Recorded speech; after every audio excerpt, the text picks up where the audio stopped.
Everyone, this is my YouTube channel the IELTS insider and इस video में हम एक एक्सप्लेनेशन करेंगे टास्क 2 की, which is essay from writing module.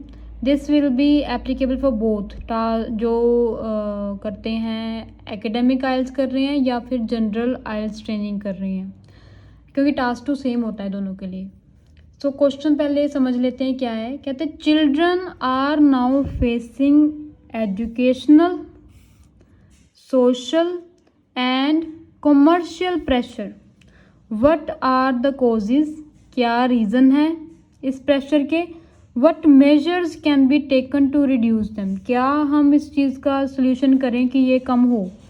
So question क्या है, कहते हैं कि जो बच्चे हैं ना, वो कहते हैं एक्सपीरियंस कर रहे हैं पढ़ाई का, समाज का एंड कमर्शियल, जैसे एडवर्टीजमेंट्स होती हैं, प्रमोशंस वगैरह होती हैं, उन चीज़ों का प्रेशर कहते हैं एग्जर्ट कर रहे हैं बच्चे, ये एक्सपीरियंस कर रहे हैं। इसका पहले कह रहे हैं भी कारण क्या है, तो कारण उन्होंने देखो प्लूरल है ये, तो obviously I will write 2 reasons in my BP1 and measures भी ये देखो प्लूरल है, एक नहीं पूछा उन्होंने, सो कम से कम मैंने 2 ही लिखने हैं। 3 लिखूंगी तो मेरी ओवर लेंथ हो सकती है एंड टाइम मैनेज नहीं हो पाएगा। So it's better to write 2 causes 2 solutions. So topic बिल्कुल ही 1 लाइन का है, इजी है, स्ट्रेट फॉरवर्ड ही है कि बच्चों को ये एजुकेशन का, स्टडी का टेंशन है एंड सोशल समाज की टेंशन है एंड जो एडवर्टीजमेंट्स वगैरह है इसकी टेंशन है। क्यों है भाई, ठीक है, रीज़न। तो देखते हैं इसका स्ट्रक्चर क्या। देखो पहले इंट्रोडक्शन लिखेंगे हम, इंट्रोडक्शन के बाद बॉडी पैराग्राफ 1 में 2 हमने बताने हैं रीज़न। सो रीज़न 1, रीज़न 2, जिसको कोज 1 कोज 2 भी कह सकते हैं। BP2 में उन्होंने पूछा था मेजर्स मतलब सोल्यूशन, तो सोल्यूशन 1 सोल्यूशन 2 बताने हैं, उसके बाद कंक्लूजन, ठीक है। सो सिनोनिम्स देखो इसके, जो सिनोनिम्स मतलब जो इन्होंने ये जो वर्ड यूज़ किए हैं ना अपने स्टेटमेंट में, वो मैंने अपनी राइटिंग पैराग्राफ, इंट्रोडक्शन में तो बिल्कुल नहीं यूज़ करने। क्वेश्चन का कोई वर्ड ट्राई करो, कॉपी मत करो, इंट्रोडक्शन में स्पेशली। हाँ, BP1 BP2 में आप यूज़ कर सकते हो। Try to not repeat words, है ना। जैसे देखो ये चिल्ड्रन वर्ड है, पहले जितने भी वर्ड आपको सिनोनिम्स आते हैं चिल्ड्रन के वो यूज़ करो। अगर कोई भी नहीं फिर मिल रहा, उसके बाद आप रिपीट करना स्टार्ट कर सकते हो। देखो चिल्ड्रन को हम क्या लिख सकते हैं, youngsters, teenagers, adolescents, youth. Facing मतलब महसूस कर रहे हैं, एक्सपीरियंस कर रहे हैं, इनकाउंटर कर रहे हैं, कम एक्रोस, ठीक है। कमर्शियल जैसे एड्स वगैरह है, एड्स फॉर्मल वर्ड नहीं है, वो यूज़ नहीं करेंगे। कमर्शियल के लिए यूज़ कर सकते हैं प्राइवेट एंटरप्राइज, बिजनेस, प्रमोशंस। सो कॉजेज पूछे उन्होंने, कारण क्या है, सो कारण के लिए रीजंस, फैक्टर्स। मेजर्स के लिए सॉल्यूशंस, रेमेडीज। प्रेशर के लिए हम क्या यूज़ कर सकते हैं, फोर्स, ठीक है। एनफोर्समेंट, कंपल्शन, एक और वर्ड है डोमिनेशन, ठीक है। सो ये सिनोनिम्स हम यूज़ कर सकते हैं अपनी राइटिंग में। Domination can also be a word.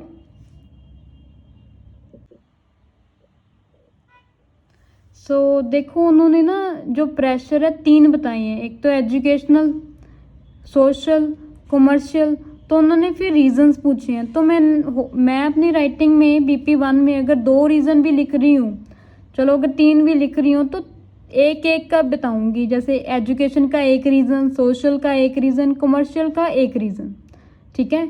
ऐसा नहीं होना चाहिए कि एजुकेशन के आप 3 रीज़न बता रहे हो, 2 रीज़न बता रहे हो भी, इसके पढ़ाई की वजह ये स्ट्रेस हो रही है, पढ़ाई की वजह से ये स्ट्रेस हो रही है, ठीक है। नहीं, अलग अलग 3 पॉइंट बताए हैं, तीनों का एक आप रीज़न बता दो क्यों स्ट्रेस है बच्चों को।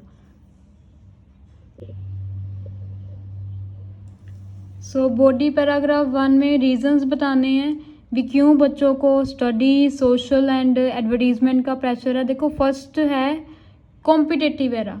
कॉम्पिटिटिव एरा मतलब आजकल क्या है, कट थ्रोट कंपटीशन है। देखो कट थ्रोट कंपटीशन चल रहा है, जिसके कारण क्या है, उनको भी जो कॉम्पिटिटिव एग्ज़ाम्स हैं उनको क्लियर करना है, ठीक है, उनमें सक्सेसफुल होना है, तो जिसके कारण उन्हें काफ़ी स्ट्रेस हो जाती है। देखो अगर आपने वो देखी हो मूवी 3 इडियट्स, उसमें भी क्या था, पेरेंट्स जो हैं वो फोर्स करते हैं अपने बच्चों को भी आपने इंजीनियरिंग का ये टेस्ट क्लियर करना ही करना है। जैसे डॉक्टर्स को होता है कि नीट का टेस्ट क्लियर करना ही है। सो एक ना पेरेंट्स का, टीचर्स का भी उनको क्या हो जाता है, स्ट्रेस होती हैं, क्योंकि पेरेंट्स की, टीचर्स की क्या होती हैं, हाई एक्सपेक्टेशंस होती हैं बच्चों से, और कंपटीशन बहुत ज़्यादा है। तो इस कारण से उनको काफ़ी पढ़ना पड़ता है, या वो उनको प्रॉब्लम होती है पढ़ने में, तो उसके कारण उन्हें क्या हो जाता है, स्ट्रेस जो है लाइफ में आती है उनकी, उनको स्ट्रेस कहते हैं। स्ट्रेस के लिए हम वर्ड यूज़ कर सकते हैं emotional strain. So they suffer from emotional strain. कईयों से देखो इतना लॉन्ग आवर्स जो स्टडी होती है नहीं हो पाती है, उनको क्लियर करने का इतना इंटरेस्ट भी नहीं होता। इंजीनियरिंग में सपोज किसी भी फील्ड में अगर पेरेंट्स की एक्सपेक्टेशन है तो इंटरेस्ट ही नहीं होगा, तो वो क्या होगा, उसके कारण क्या होगा, उनको स्ट्रेस ही होगी। सो कट शॉर्ट कंपटीशन है, पेरेंट्स टीचर्स की एक्सपेक्टेशंस काफ़ी ज़्यादा हो जाती हैं, एंड काफ़ी पेरेंट्स को देखो सोशल स्टेटस के कारण अपने बच्चों को जो है फोर्स करते हैं कि हाँ अभी आपको इतने मार्क्स ही आने चाहिए, आपके कम मार्क्स क्यों आए, स्कूलिंग में भी इवन। सो ये जो है उनके लिए, बच्चों के लिए एक पीयर प्रेशर क्रिएट करता है, मेंटली वो हैरास होते हैं बच्चे, उनको स्ट्रेस होगी तो वो नहीं अच्छा परफॉर्म कर पाएंगे। सो एक रीज़न तो ये हो गया। देखो इसमें social as well as study का इकट्ठा सा पॉइंट हो गया, सोशल पेरेंट्स टीचर्स, ठीक है, एंड स्टडी का कि कॉम्पिटिटिव वर्ल्ड है। काफ़ी आपने अगर देखा हो ना 3 इडियट्स मूवी में भी देखो उस एक बच्चे ने तो सुसाइड ही कर ली थी। सो ऐसा भी होता है, कईयों से नहीं क्लियर होते तो वो सुसाइड कर लेते हैं या डिप्रेशन में हो जाते हैं, क्योंकि उनको बस अपने पेरेंट्स को प्राउड फील करवाना होता है, या पेरेंट्स की स्ट्रेस होती है कि पेरेंट्स का क्या रिएक्शन होगा भी अगर हम फेल हो गए। तो this can be one point. Second है मार्केटिंग स्ट्रेटजीज। देखो काफ़ी कंपनीज है मार्केट में जो टारगेट ही सिर्फ बच्चों को कर रही है, ठीक है। Companies are following in order to allure their target audience, जो कि इनोसेंट चिल्ड्रन है, जैसे बच्चे हैं। देखो एक मेच्योर पर्सन है, वो ऐड को देखेगा फिर वो खुद सोचेगा अभी लेनी चाहिए, मुझे ज़रूरत है या नहीं है। बच्चे ऐसा नहीं करते, बच्चे देखते हैं भी नई चीज़ है, अच्छा ये ट्रेंड में है तो मैंने लेनी है, ताकि मैं अगर वो ना ले उस चीज़ को, मे बी उसके सर्कल में उसकी जो है मतलब वो लैग बिहाइंड हो जाएगा, ठीक है। May be he will feel cornered in his friend circle. जैसे आजकल देख लो आईफोन का काफ़ी क्रेज़ है लोगों को। सो आईफोन में क्या फीचर है नए, भी पिछले मोबाइल फ़ोन से क्या नए चेंजेस है ये नहीं मालूम होगा, बस 15 है, जैसे अगर 16 आ जाए, है ना, 15 जिनके पास है 16 आ जाएगा तो उनके पास उसी दिन से एक डिससेटिस्फेक्शन हो जाएगी कि ये जो मेरे पास है ना ये नहीं सही, वो जो नया आ गया वो अच्छा है। सो ये जो है एक उनको स्ट्रेस देता है।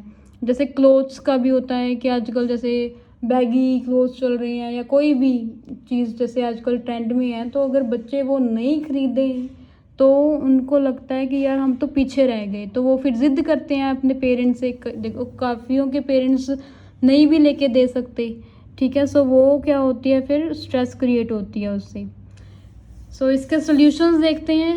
सॉल्यूशन देखो पहली बात तो ये है कि जो स्कूल मैनेजमेंट है ना, स्ट्रेस जो रिलीविंग एक्टिविटीज़ हैं वो चलाई स्कूल में। Introduction of extra stress relieving activities by school management, जैसे कि देखो आर्ट हो गया, म्यूज़िक हो गया, डांस हो गया, ड्रामा हो गया। इसके कारण बच्चे अगर इस चीज़ में इन्वॉल्व होंगे उनका थोड़ा माइंड फ्री नहीं होगा इतना, एंड वो इस चीज़ को एंजॉय कर पाएंगे, अपनी जो स्ट्रेस है उसको भुला पाएंगे। सो एक तो रीज़न हो गया ये। सेकेंड कैन बी अगर लेजिस्लेशन, मतलब गवर्नमेंट अगर कुछ रिस्ट्रिक्शन लगा दे मार्केटिंग कंपनीज पे। देखो जैसे आजकल सभी के पास मोबाइल फ़ोन है, पॉकेट से निकाला कोई ना कोई नोटिफिकेशन किसी न किसी कंपनी की आई होती है, जोमेटो की आई होती है, तो फिर क्या होगा, मतलब बच्चे अगर ये थोड़ी रिस्ट्रिक्शन कर देना गवर्नमेंट तो काफ़ी हद तक मेरे अकॉर्डिंग स्ट्रेस जो है रिलीव हो जाएगी। अगर हम समझें, काफ़ी देखो लोग कह सकते हैं भी ये तो अपनी मर्ज़ी है ना वो चीज़ बाय करनी कि नहीं करनी, वो ना मैच्योर माइंड, अगर कोई डेवलप्ड माइंड है उसके लिए कोई प्रॉब्लम नहीं, वो तो अपना अच्छा ही सोचेगा कि हाँ मेरी पॉकेट अलाउ करती है कि नहीं। बच्चे नहीं सोचते, स्पेशली टीनेजर्स। सो उनके अगर नज़रिए से देखें तो हाँ लेजिस्लेशन को पक्का कुछ रिस्ट्रिक्शन तो लगाए कम से कम, ठीक है। थर्ड सोल्यूशन इसका हो सकता है रेगुलर मॉनिटरिंग, मतलब लगातार जो है उनको देखना एंड उनको मोटिवेशन देना। कौन दे? पेरेंट्स ही देंगे, पेरेंट्स की जिम्मेवारी है, ठीक है। किसको दे? बच्चों को दे। क्यों? ताकि वो ना एक जो मोरल्स है उनको वैल्यू करे कि ह्यूमैनिटी है, अच्छे इंसान बनना है, ये ज़रूरी है लाइफ में, ना कि हमारे पास आईफोन हो एंड ब्रांडेड क्लोथ्स हों। सो मटीरियलिस्टिक गुड्स को इतनी इम्पोर्टेंस नहीं देनी है, मोरल्स को देनी है। ये पेरेंट्स सिखा सकते हैं। कैसे सिखाएंगे? अगर वो मोटिवेट करें, कन्वर्सेशन करें, रियल कन्वर्सेशंस करें एंड मॉनिटर करें अपने बच्चों को भी, हाँ उनका किस चीज़ के तरफ इंटरेस्ट हो रहा है, ताकि वो टाइम टू टाइम उनको समझा पाएँ भी ये सही है ये नहीं सही, ठीक है। So this can be the solution.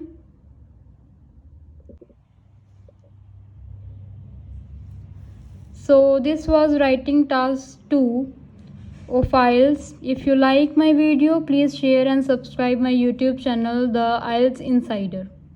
Have a nice day. Bye bye and take care.